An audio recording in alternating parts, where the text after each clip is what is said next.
In the village of Half Rannoch, the three adventuring parties return, celebrating their massive supply of amber, hugging each other, and mourning their losses. Villagers and adventurers alike gather round. Viceroy Orionut makes a speech saying that they will need to travel across the weird and wild landscapes of the Crucible. Macthan looks around and says, "We're going to need a new ship."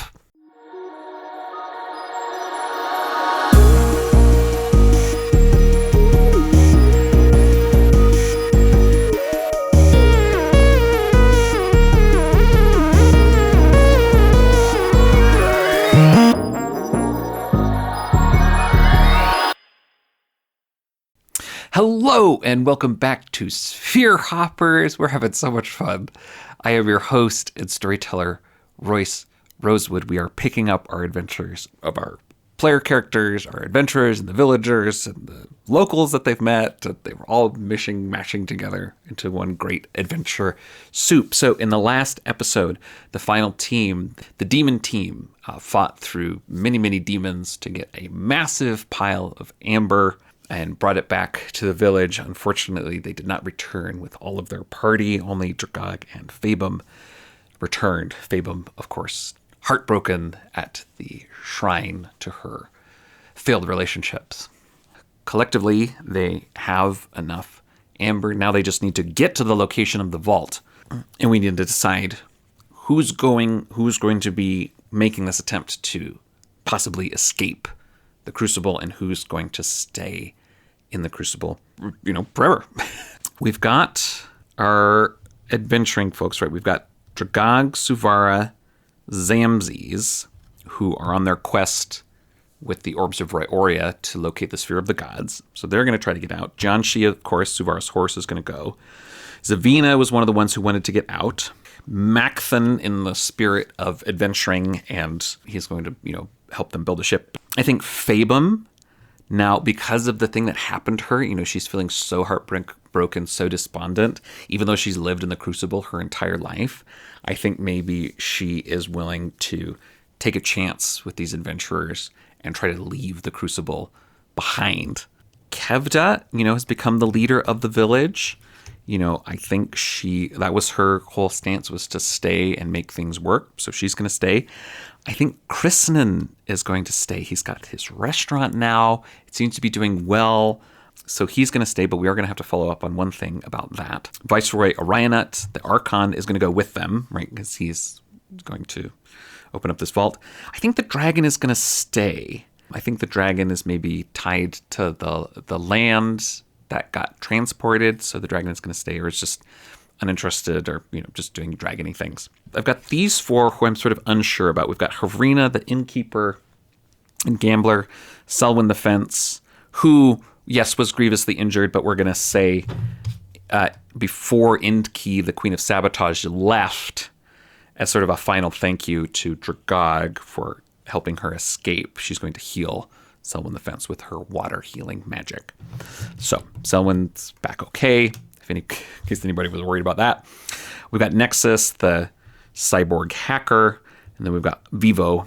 So of these four, I don't know. I think I just want to leave it up to chance. I think I just want to roll a d4 and see, and one of them is going to come on the adventure with us. So let's see who that is. One, Havrina. Okay. So we leave all the elves behind. They're doing their elfy things. Havrina, the gambling innkeeper, is going to come along. I'm going to try to get back to the original High Rannoch. They're going to need to travel. They're going to need a ship. The Zeppelin was destroyed. Here's what I'm thinking they have available to them. They have the crashed remains of this flying saucer. And then they also have this giant worm god. Zavina was one of the original followers of the Devourer, one of the devotees. I think maybe the last remaining devotee. And then Suvara, of course, being sort of the omni-paladin, doing favors for any god she can to try to get her merit badge sash filled up. Well, I'm not sure. So she helped with the ritual of ink, right, back in Hyranic. Does that count as a badge for the Devourer? Has she earned the Devourer's badge? I don't know. Let's see. Let's roll a skill test. Oh, absolutely. That's a 12. That's a great success. Okay, so not only has she earned the Devourer's badge, I think, she's earned a favor of the Devourer. Macthan is looking at this wreckage of the Martian saucer and is saying, I think I could retrofit this. I think we could put a balloon on this, perhaps. Suvara and Zavina are kind of looking at, the Devourer, this giant worm god that they rode in on, or that one of the parties rode in on. And they're kind of looking at it and they're like, I wonder if we could maybe fix something, take the hull of this Martian saucer and like put it on the worm god and have the worm god kind of like, we could ride it and we could have the ship on top that could maybe like come off. And Macthan says, oh, yes, we could definitely do that. I learned my skills in the deep halls of the dwarves of Elbenging. So Suvara and Zavina, Suvara having earned this favor of the Devourer, and Zavina being sort of the last remaining of the greatest devotees that came over from Ashwati, from Hyranic, go to the Devourer, petition the Devourer and say, is this okay? Can we ride you? And I think because of this 12 that Suvara got, the Devourer is going to agree and allow this ship to be put upon it. Cool. That is our expected scene. I think this is going to take quite a bit of time. This is sort of a stretch of time, but we'll roll our die of fate to see what, if anything, impacts this. Okay, expected scene. Building this thing. So the question that I have is, I'm going to make a skill roll because there's a lot of other activity still going around, right? I feel like it's getting a little bit safer for Hyranic. I don't know what the status of the demons are.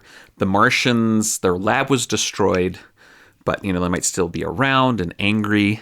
So this roll is, how quickly can they build this ship before, external factors, before some sort of external complicating force takes hold.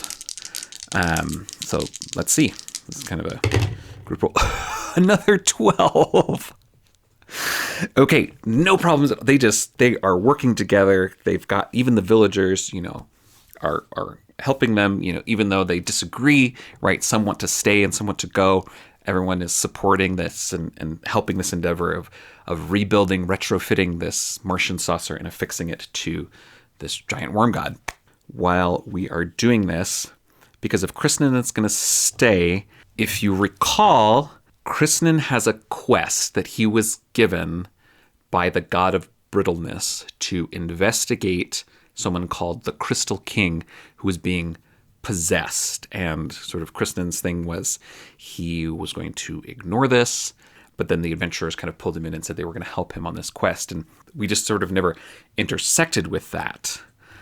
But Suvara, on her quest, owes a debt to one of the gods of her badges, Dubrir, the god of pleasure. They each have this debt. And one of the things we rolled up for Dubrir was that Dubrir has a sibling. This god has a sibling. And so I'm just going to say, just by, GM fiat, the sibling of Dubrir is Shiosha, the god of brittleness. Kristen has a debt or an obligation to Shiosha. Suvara has a debt to Dubrir, but they're siblings. So, and Suvara being sort of the expert in deities, I'm calling her the Omni Paladin. Suvara and Kristen are going to do a ritual, and they're going to swap these divine quests. So I don't know what it looks like. I think it's night, pleasure, and brittleness. So they've got like nice music, and they've got nice candles, and some sort of brittle, fragile rock or little pieces of glass, and they set up this like circle, and they sit, and there's sort of like these gleaming specks that come out of each of their chests and orbit around and then swap.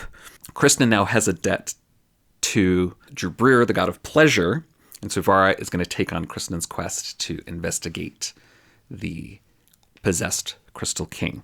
So there's that. So how Kristen is going to resolve his debt, because he's staying, right? And we're going to move on from him. He's going to use his restaurant, his cheese restaurant, sort of turn that into a shrine and devote that to the god of pleasure, right? People are going to come and eat this cheese and just have a great time and really enjoy it. He's going to make it really comfortable and pleasing. There's that. And then I'm going to get a little index card and I'm going to draw up just a drawing of our ship because I just want to visualize it. It's so cool. So give me a moment to do that. All right. So here's that. And I decided that the name of this ship, in honor of the Devourer and its current status, the name of this ship is the Devourer Ascendant. Okay, so we've got 8 party members.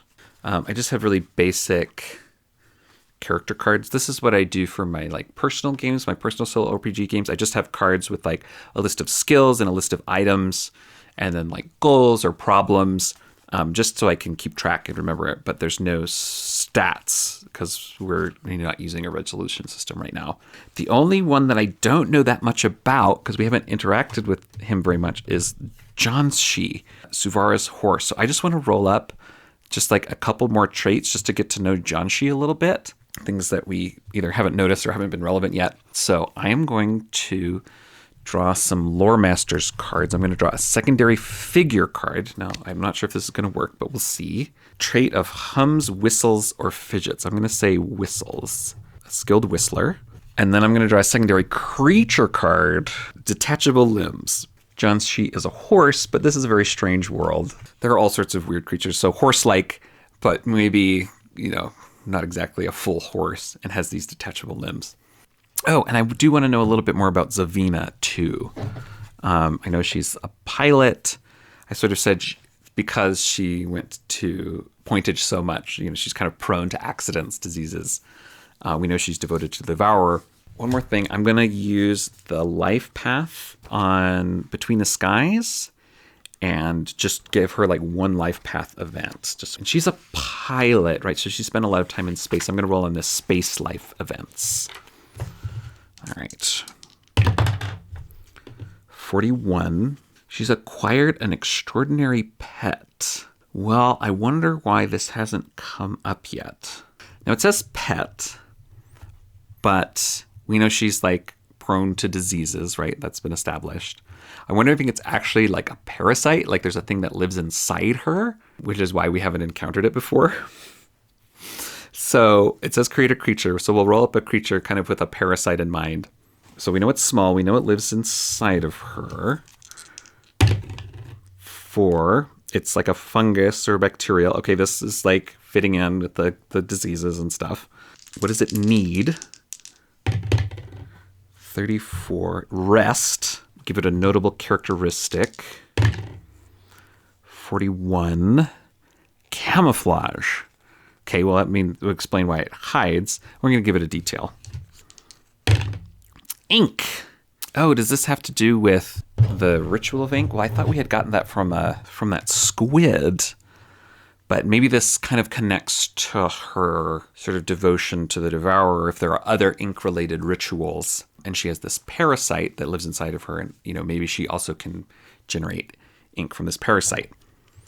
Cool and weird. Love it. But it says it needs rest, so maybe it's not something she can do all the time, right? If she needs to generate some ink, she can do that, but then the parasite needs to rest. Cool. Love that.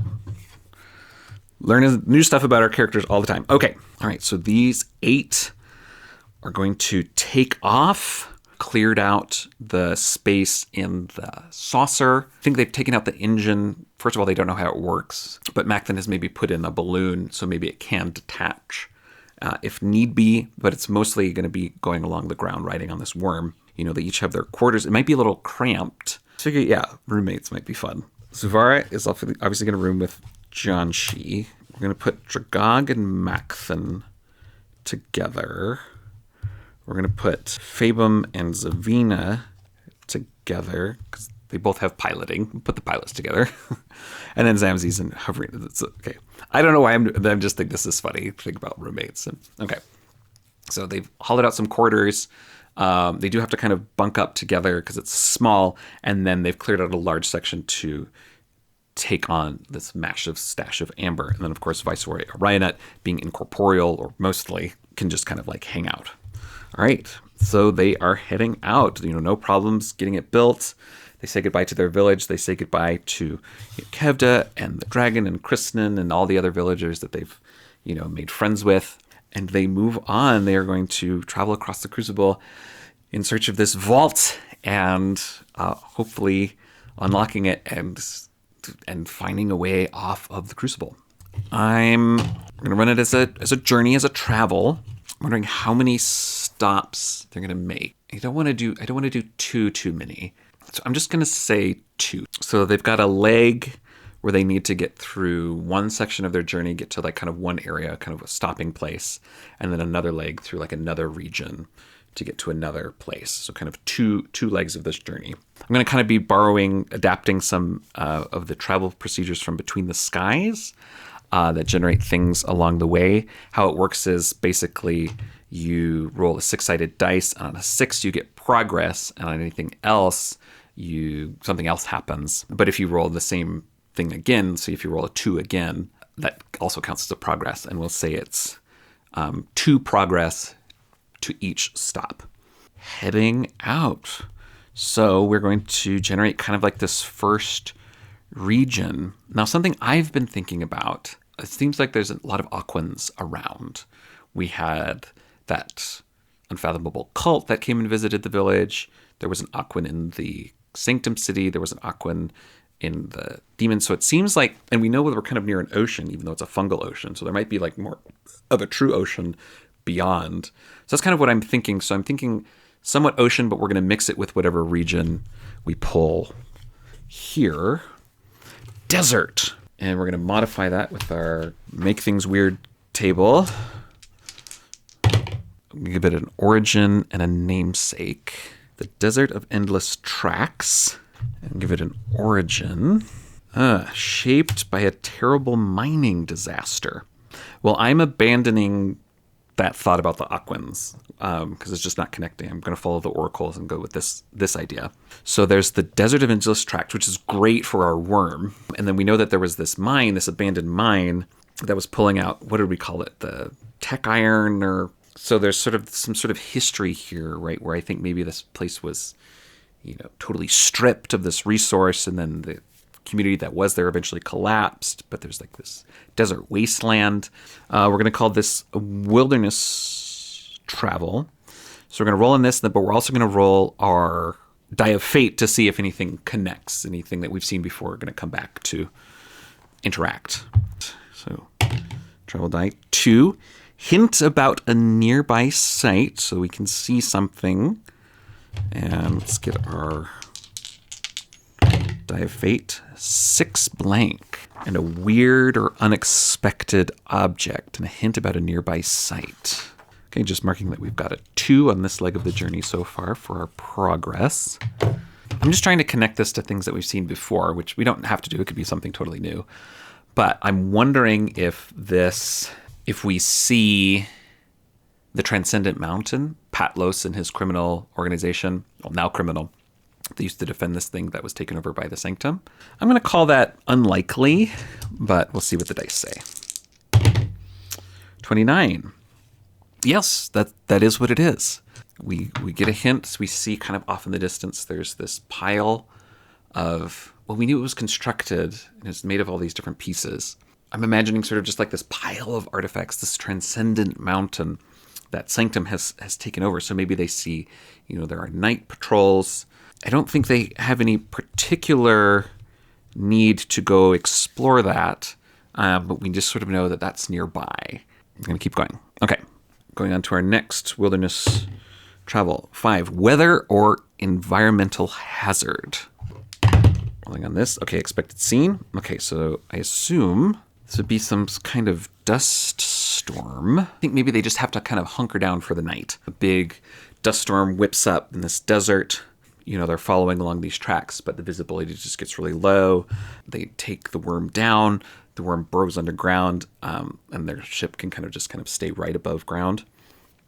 And I think they hunkered down for the night. Now, as they're traveling, they're sort of figuring out their roles. I did say Zavina and Fabum are both pilots. So I think they're both kind of operating the ship and kind of steering the thing. Zavina also has a connection to the Devourer, so I think that makes sense for her to be piloting. I think Macthan is kind of like the engineer. He's, working on the ship, making sure everything's still working. Dragod is definitely the navigator, he's in a strange place, but he still has his skills of being able to use astrology and navigation.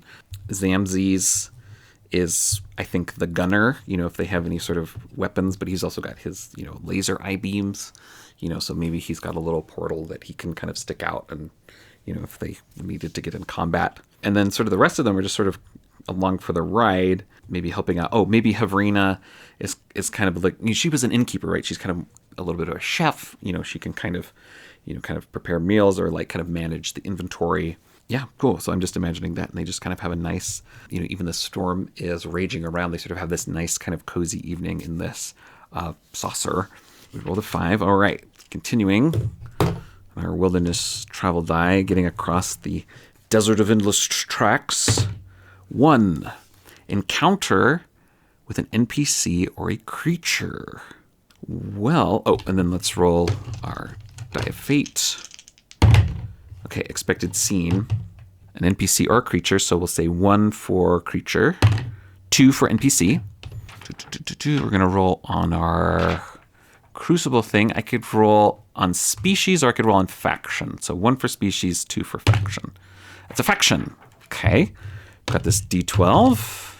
Let's see what faction has a presence here. Star Alliance. Fun. If you're not familiar with sort of the Keyforge lore, Star Alliance is definitely like the Star Trek facsimile house. They're humans. They have a spaceship. They've crash landed on the Crucible. They also have aliens and they have robots, and it's a very diverse team, and they're all about exploring. So the next morning, they take their ship up. They're going across. They encounter this Star Alliance exploration vehicle, that's going across the desert. I'm imagining it's probably something that could fly, but maybe like fly low down, like a little skimmer, a skipper. Flag each other, they signal to each other. Oh, maybe that's Fabum's job. Maybe Fabum is kind of like the signaler, because she kind of knows the Crucible and kind of knows, a little bit more about how to communicate. So they kind of like come up alongside. I'm going to roll up. I have a little kind of mini table for like different roles that they could have. So who are they going to talk to? Number 1, a captain. Let's give them a name. 20 F 60 Ethma. Okay, Captain Ethma. He, she, they. She, okay. So what are they doing here? Are they exploring this region, or are they on their way to somewhere else? Asking the fate chart, are they exploring this region? 24, yes. Do they need anything? Is there any way that we could like help or maybe like trade with them? 50-50. 94. No, they are good. They are totally prepared. So I'm wondering if there's something that we can help, if they're like exploring and mapping, if we can help them out, even though they're so well prepared, if we could get a map and we could count that as a progress. What can we offer them? We have, some cheese supplies, some cheese food. We'd have to, give up some of our supplies. And we do have like a little bit of extra amber, but we'll start with the cheese first. I'm going to say it's unlikely that they're interested in the cheese because they're so well stocked. But, it could be a local interest, local delicacy. 7. Oh, absolutely. No, they are super excited about this cheese stuff that Kristen made up. They meet, they sort of talk, they sort of exchange information. Fabum comes out and says, well, we have this cheese. We'd love any information or maps to shorten our journey. The Star Alliance Captain Ethma, is agreeable to this. Oh, I love cheese. Oh, my goodness. And and they sniff it and they taste it. And it's like, oh, yes, absolutely. Yes. Give us a crate. And we're happy to share our maps with you. Absolutely. No problem. Great. Okay. So we're going to call that a progress. Now that we've got maps. Okay. So we just need one more. So we either need a 6 or need to roll a number that we've already rolled before. All right. Great. Let's keep going. 2. Hint about a nearby site. But we rolled a 2 before, so that also counts as a progress. So we're going to say that that's the map. We get a little bit of information about this place. that we are heading. This is going to be sort of our stopping place, kind of the midpoint of the journey. I'm going to get a location card from our Lore Masters deck. Oh, a ruin or a shore. Those are both really good options. Location modifier table here. Okay, origin and advent. So tell us a little bit about this ruin. Last known location of a legendary gem. Not that I'm really interested in getting sidetracked on a side quest. And we've already found one of the Orbs of Aurora. It seems very unlikely to me that there would be another one that's what this would be. Oh, an advent. Something's going on right now. A heap, pool, or trove of something has begun to grow. Let's get material. Silver, but I'm going to get a secondary trait on this silver. Warding, deflecting, or reinforcing properties. They get these maps from the Star Alliance and they say, oh yes, there's this ruin. It's kind of on the very edge of the desert of Endless Tracks. Oh, maybe this is, another part of the mining operation that collapsed, which makes sense for this silver that's starting to grow up. All right, so that's the expected scene. Let's see if anything. One blank. A new NPC.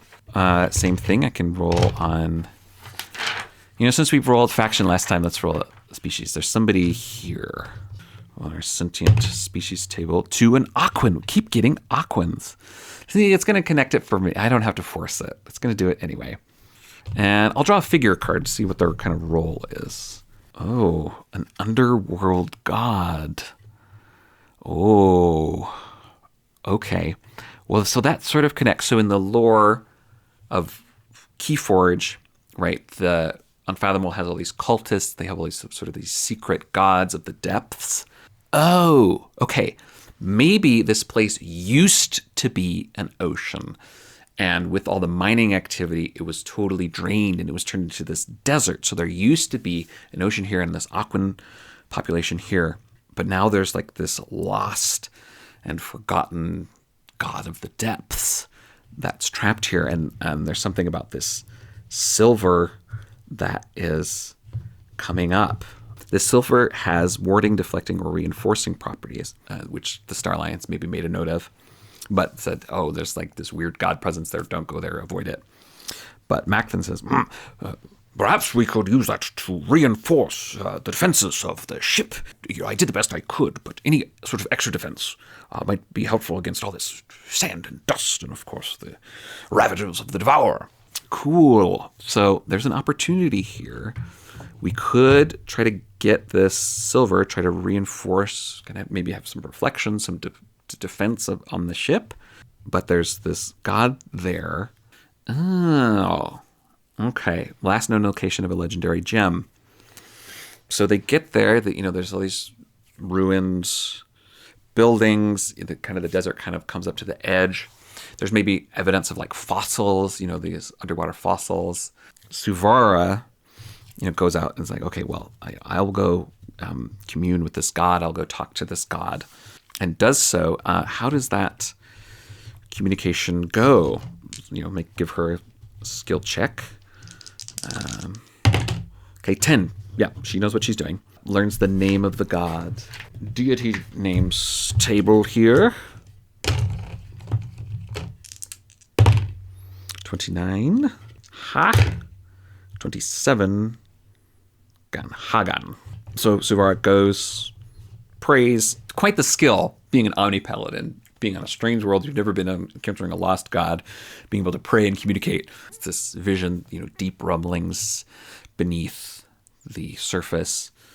It says, my oceans were drained. My followers abandoned me. Suvara says, we're interested in this silver, but we don't want to take it without, your permission. Do we have permission to take this silver? Let's see. Take a skill roll.